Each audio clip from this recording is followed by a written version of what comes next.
So, this is gonna be my first what if. This is gonna be what if Deku was a fire dragon slayer. So, let's get started. In this, Deku would be quirkless, and he would still get bullied by Bakugo. And when he would get to the quirk doctor, he would go to the quirk doctor, and the doctor would say, "Sorry, kid, you're not getting a quirk." And Deku would be sad.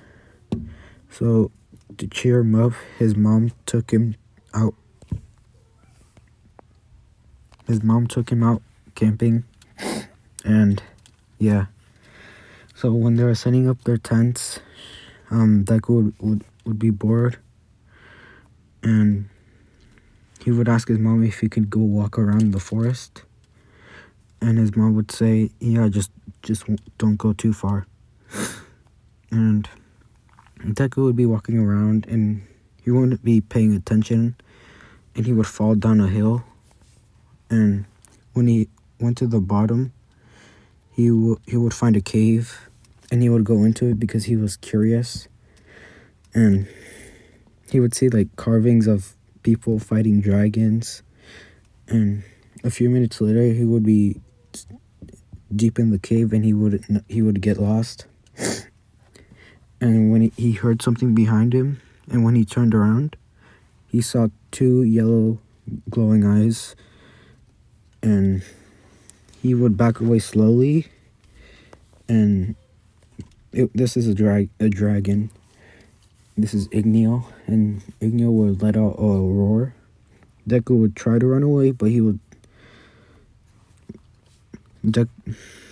Deku would try to run away, but he would trip on a rock, and Igneo would say, "What are you doing here, kid? Like, how did you find this place?" And Deku would say, I just got lost, and I found the cave." And Igneo would be talking, and Deku would tell Igneo that he's quirkless, and Igneo in this will know about quirks. He will know about quirks because he would would leave the cave once in a while and see people using quirks. So he would offer Deku fire magic, and Deku would accept it. Like over 3 years, Deku has learned many ways to use his fire magic, like Natsu. And this would be 3 years later. His mom has been worried about him, thinking that he was missing, or he was dead, and heroes were still looking for him. So then one day, Igneo left, never came back, and this would make Deku sad. So he would try to look for him, but he wouldn't be in the cave. So but as he was looking for him, he would find the way out of the cave. So yeah, so he would find a path that would lead him out of the forest and into the streets of the city. And when he got out, he would just start walking on the sidewalk, and heroes would see him. They would ask him, like, "What are you doing out here?" And Deku would say, "I'm looking for my mom and a dragon." And the heroes would say, "A dragon?" And Deku would say, "Yeah, he protected me when I was in the forest for 3 years." And the heroes just think it's someone with a dragon quirk, so they take him to the police station. The police officers will call Inko, and she would come to the police station immediately, and she would be crying and hugging Deku really tightly and saying, "Where have you been? I was so worried about you." And Deku would say, "It's fine, Mom. No, I wasn't alone." And she would say, "Wait, what?" And Deku would say, "Yeah, I had a dragon that helped me. And I learned this." And he would cover his hand in fire, and Inko would be happy and surprised that Deku has a quirk. So I'm gonna do another time skip.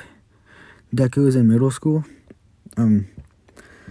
He would not show off his Dragon Slayer magic as much as Bakugo shows off his explosions, because he doesn't want anyone to know that about Dragon Slayer magic. So he doesn't really use it or show it to people. So this is the end of middle school. The teacher would come in and would have a stack of paper and would say, "This is the end of the year, so I'm gonna hand out these papers so you can choose a career and take your life seriously." And then he says, why bother? Why bother? I know you all want to go to the hero schools." And everyone would just cheer in excitement like in canon. And Baku would do his little speech and saying, I'm better than everyone. And then he was going to UA. And people would say, it's impossible going to UA. And the teacher would say, oh yeah, Midoriya, don't you want to go to UA? And everyone just looks back at him. And Deku is just writing in his notebook, and people would just start giggling, and because people think that he's quirkless. So, yeah. So after school, Deku would be walking home he would take the shortcut, and the sludge villain would attack him. And when the sludge villain got on top of Deku, he would just cover his body in flames, and the sludge villain will get burned, and he would say, ow, you have an impressive quirk. And Deku would, and the sludge villain would say, now let me take your body, kid. And Deku would just say, fire, dragon, roar. And he would shoot a fire-breathing attack at the sludge villain, making a hole in between the sludge villain and burning him and knocking him out. And All Might would come around the corner and say, never fear, for I am here. And he would see Deku covered in flames. And yeah. He would see Deku covered in flames, and he would say, kid, did you do this? And Deku would say, yeah, I did, All Might. And they would talk for a little, and Deku got his autograph, and All Might put the sludge villain in a bottle and jumped away. Deku didn't grab on his leg because he knows he has Fire Dragon Slayer magic. Even though it's not a quirk, he can be powerful with the magic. So he walks home. It's the next, and when he was walking home, so the sludge villain second part of the incident where he attacks Bakugo doesn't happen because All Might didn't overuse his jump, so the sludge villain didn't fall out of his pocket. So some will say Deku would be learning new ways to use his fire. He would learn Fire Dragon Wing Attack and Fire Dragon Sword Horn and all the moves that Natsu knows. And he would have total, and no, scratch that. He wouldn't have total manipulation of his fire yet. So the 10-month start, he would be training at Dagobah Beach, and it would take Deku to clear the beach in 6 months without using his magic, because he is a lot stronger. He has superhuman strength and speed.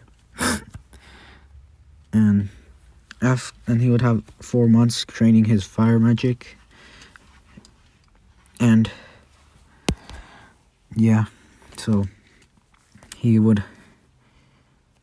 Deku would be at the entrance of UA, and he wouldn't trip because he's not nervous, he's confident.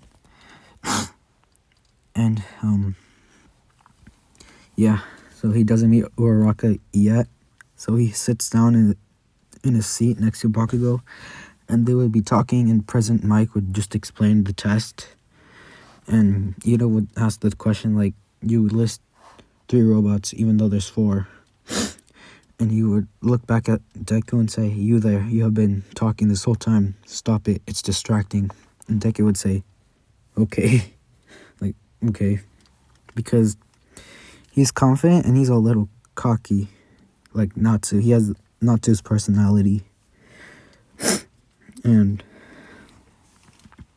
so he does better. Like he does better in the written tests, like better in canon. And he doesn't have one for all. I forgot to mention that. He doesn't have one for all because he doesn't need it. So the robot test comes, he would go up to the entrance. Like he would be wearing like a tracksuit, like the same one he used in canon, but just orange and like red. So he'll be ready, and President Mike would say go, and the gates will open, and Deku just runs off, hit and destroying 2.0 robots and 3.0 robots, and also 1.0 robots. And a few minutes later, he racked up 60 attack points, and then this is when the 0-pointer comes, and he sees Uraraka trapped under some rubble, and her leg is stuck. So he starts running towards the robot. He climbs a building and runs off the edge with his superhuman speed and strength, because he would jump in front of the robot and would say, "Fire Dragon Roar!" And this would be a big Dragon Roar attack. It would, like, when it came in contact with the robot, it would just disintegrate it and explode. And then Deku would get on